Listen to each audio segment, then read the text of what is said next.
இந்த நட்சத்திரக்காரர்கள் செல்ல வேண்டிய கோவில்னு பார்த்தீங்கன்னா, வாணியம்பாடியில் இருக்கக்கூடிய அருள்மிகு அதிதீஸ்வரர் கோவில். அதனால மூங்கில் விருட்சம் தலவிருட்சமாக கொண்ட கோவில்களுக்கு சென்று வரலாம். இது எங்க இருக்கு அப்படின்னு பாத்தீங்கன்னா, நமக்கு எல்லாம் தெரிஞ்ச கோவில் தாங்க, திருநெல்வேலி நெல்லையப்பர் கோவில்.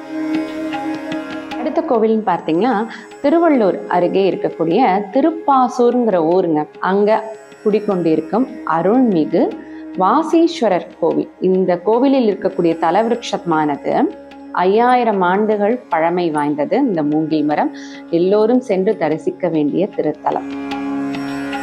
ஒரு என்ன செய்யறதுன்னு தெரியாம ஒரு வழியில இருப்பாங்களே, அந்த நேரத்துல உற்ற நண்பனை போல உதவி புரியும் நட்சத்திரமாக இந்த சித்திரை நட்சத்திரத்தின் தெய்வம் உங்களுக்கு வழிகாட்டியாக அமைவார். இந்த ஸ்வஸ்திக் சிம்பலும் உங்களுடைய வாழ்க்கையில மென்மேலும் வளர்ச்சியை கொடுக்கும். பிரபஞ்ச ஜோதிட நேயர்களுக்கு வணக்கம். இன்னைக்கு நாம பார்க்க இருப்பது நட்சத்திர வரிசையில 27 நட்சத்திர வரிசைகளை 7வது நட்சத்திரமாக இருக்கக்கூடிய புனர்பூச நட்சத்திரத்தை பற்றி பார்ப்போம்.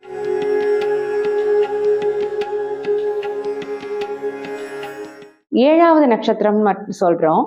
இது வானத்திலையும் 7 நட்சத்திர விண்மீன் கூட்டமாகவே காட்சியளிக்கிறது. இந்த புனர்பூச நட்சத்திரம் பார்ப்பதற்கு நீல நிறத்துல இருக்கும். இதனுடைய வடிவம்னு பார்த்தீங்கன்னா வில் போன்ற வடிவமும், அதே போல பார்த்தீங்கன்னா கப்பலின் அடிபாகம் போன்றவும் காட்சியளிக்கும். இந்த நட்சத்திரத்தின் தெய்வம் யாருன்னு பார்த்தீங்கன்னா, இந்த நட்சத்திரத்தில் தோன்றிய ஸ்ரீ ராமச்சந்திர பிரான் தான். அதே போல இந்த நட்சத்திரத்தின் விருட்சம் அப்படின்னு பார்த்தீங்கன்னா மூங்கில். அதே போல நட்சத்திரத்தின் அதிபதி, கிரக அதிபதின்னு பார்த்தீங்கன்னா குரு. இந்த நட்சத்திரக்காரர்கள் செல்ல வேண்டிய கோவில்னு பார்த்தீங்கன்னா, வாணியம்பாடியில் இருக்கக்கூடிய அருள்மிகு அதிதீஸ்வரர் கோவில். இந்த நட்சத்திரக்காரர்களின் குணாதிசயம் பார்க்கலாங்களா?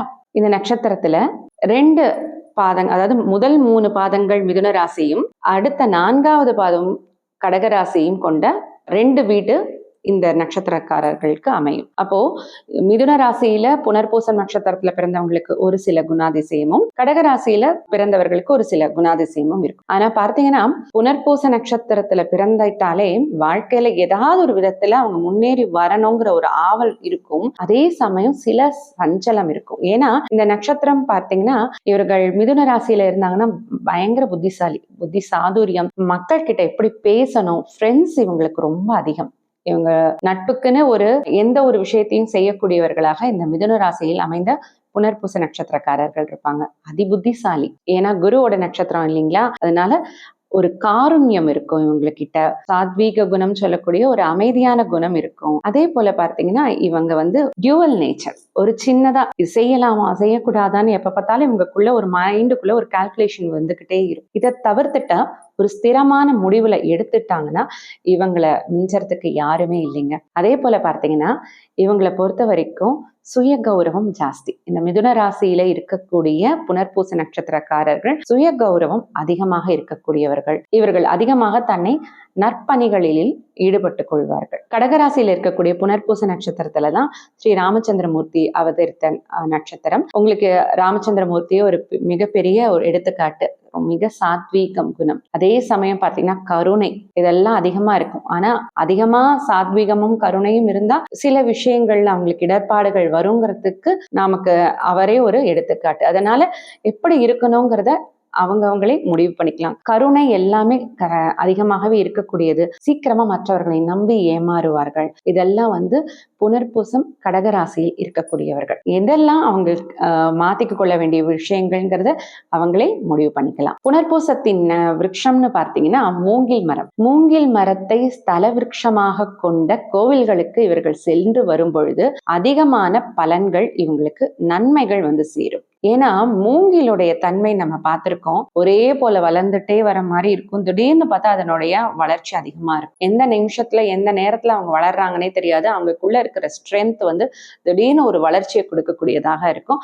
அது போலதான் அந்த மூங்கில் மரம். அதனால மூங்கில் விருட்சம் தலவிருட்சமாக கொண்ட கோவில்களுக்கு சென்று வரலாம். இது எங்க இருக்கு அப்படின்னு பாத்தீங்கன்னா, நமக்கு எல்லாம் தெரிஞ்ச கோவில் தாங்க, திருநெல்வேலி நெல்லையப்பர் கோவில். அருள்மிகு காந்திமதி சமேத திரு நெல்லையப்பர் சுவாமி கோவிலுடைய தலவிருட்சம் மூங்கில் மரம் தான். அங்க சென்று வழிபட்டு வரலாம். அடுத்த கோவில்னு பார்த்தீங்கன்னா திருவள்ளூர் அருகே இருக்கக்கூடிய திருப்பாசூர்ங்கிற ஊருங்க. அங்க குடிக்கொண்டிருக்கும் அருள்மிகு வாசீஸ்வரர் கோவில். பாசூர்னாலே மூங்கில் மரம் பெயர் கொண்டது. இந்த கோவிலில் இருக்கக்கூடிய தலவிருட்சமானது 5000 ஆண்டுகள் பழமை வாய்ந்தது. இந்த மூங்கில் மரம் எல்லோரும் சென்று தரிசிக்க வேண்டிய திருத்தலம். அதே போல பார்த்தீங்கன்னா, நாகப்பட்டினம் மாவட்டத்தில் உள்ள ஸ்ரீ நாகநாத சுவாமி கோவிலில் இருக்கக்கூடிய தலவிருட்சமும் மூங்கில் மரமே.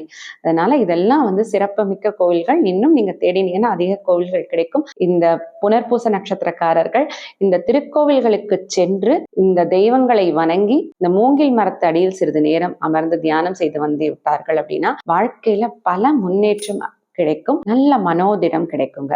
இவர்களுக்குன்னு சில நட்சத்திரங்கள் ஏற்புடையதாக இருக்கும் அப்படின்னு சொல்லக்கூடிய நட்சத்திரங்கள் இருக்கு. அதெல்லாம் தெரிஞ்சுக்கிட்டீங்கன்னா வாழ்க்கையில அடுத்த ஸ்டெப்புன்னு சொல்லுவோம் இல்லையா, அடுத்த முன்னேற்றம் அப்படிங்கறது மனோபலம் கொடுக்கக்கூடியது, சகல சம்பத்தை கொடுக்கக்கூடிய நட்சத்திரங்கள்லாம் என்னன்னு பார்த்துட்டே வருவோம். இதுல முதலாவதாக பார்த்தீங்கன்னா, அவர்கள் பிறந்த நட்சத்திரமான புனர்பூச நட்சத்திரமே அவர்களுக்கு மனோதிடத்தை கொடுக்கக்கூடியது. அப்போ அந்த நட்சத்திரத்தின் வடிவம்னு பார்த்தோம்னா ஏற்கனவே நம்ம சொல்லிட்டோம் வில் அப்படின்னு. அந்த வில் வடிவம் சொன்னதுனால அந்த வில் வடிவத்தை அடிக்கடி பார்த்துட்டு வரலாம். அதே போல கோதண்ட ராமராக இருக்கக்கூடிய கையில் வில்லேந்திய ராமரை வழிபட்டுட்டு வரலாம். இதனால இவங்களுக்கு வாழ்க்கையில மனோதிடம், எதிலையும் நம்மளால சாதிக்க முடியுங்கிற மனோபலம் கூடும். இவங்களுக்கு பார்த்தீங்கன்னா அடுத்த நிலைக்கு உயரக்கூடிய ஒரு சிந்தனை, கரெக்டா போகக்கூடிய ஒரு சிந்தனை உங்களுக்கு கிடைக்கும். அதே போல தற்காத்து கொள்ளலாம், மற்றவர்களிடமிருந்து நம்மளை எப்படி எல்லாம் சில விஷயங்கள்ல இருந்து தற்காத்துக்கலாம் அப்படிங்கிறதுக்கும் இந்த நட்சத்திரமே உங்களுக்கு உதவி புரியும். அடுத்தது பாத்தீங்கன்னா உங்களுக்கு 2வது நட்சத்திரம் பூச நட்சத்திரம்.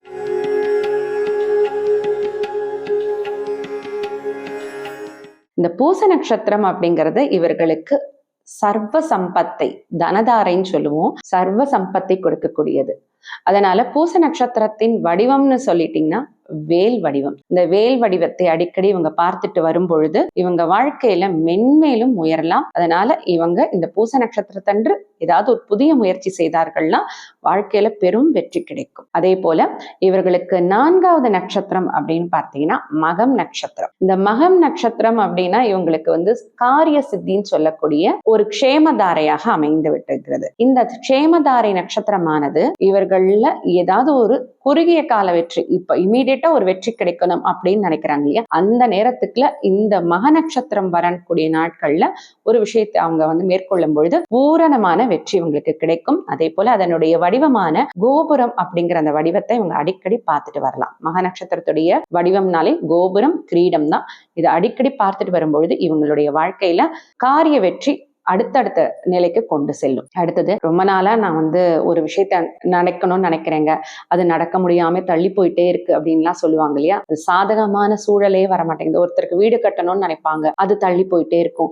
ஏதாவது ஒரு மாற்றல் வரணும்னு நினைப்பாங்க, அது தள்ளி போயிட்டே இருக்கும். இது போல சாதகமான சூழல் இல்லாதவர்கள் இந்த புனர்பூசத்து நட்சத்திரக்காரர்கள் பாத்தீங்கன்னா உத்தரம் நட்சத்திரம் வரும் நாட்களில் ஒரு விஷயத்தை மேற்கொள்ளும் பொழுது இது முழுமையாக அவங்களுக்கு சாதகத்தை கொடுக்கக்கூடிய ஒரு நட்சத்திரமாக அமையும். அதே போல பார்த்தீங்கன்னா குலதெய்வத்தின் அருள் பூரணமாக கிடைக்கும். தண்டாயுதபாணி அப்படின்னு சொல்லக்கூடிய முருகப்பெருமானை வணங்கிட்டு வரலாம்.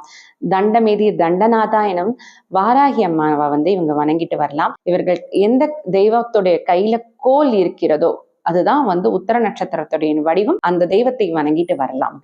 புனர்பூச நட்சத்திரத்தை பற்றிய முழுமையான விவரங்கள் நீங்க தெரிஞ்சிட்டு இருப்பீங்கன்னு நம்புறேன். உங்களுக்கு இந்த காணொளி மிகவும் பயனுள்ளதாக அமையும் என்று நான் கருதுகிறேன். மீண்டும் வேறொரு காணொளியில அடுத்த நட்சத்திரத்தை பற்றிய முழுமையான, அதாவது பூச நட்சத்திரத்தை பற்றிய முழுமையான காணொளியை உங்களுக்கு நான் தர இருக்கிறேன். இதுல உங்களுக்கு ஏதாவது விவரங்கள் தேவைன்னா கமெண்ட் செக்ஷன்ல கொடுங்க. அதுல இன்னும் உங்களுக்கு வேணுங்கிற விவரம் இந்த புனர்பூச நட்சத்திரத்தை பற்றி தருகிறேன். பிரபஞ்ச ஜோதிட நேயர்களுக்கு நன்றி.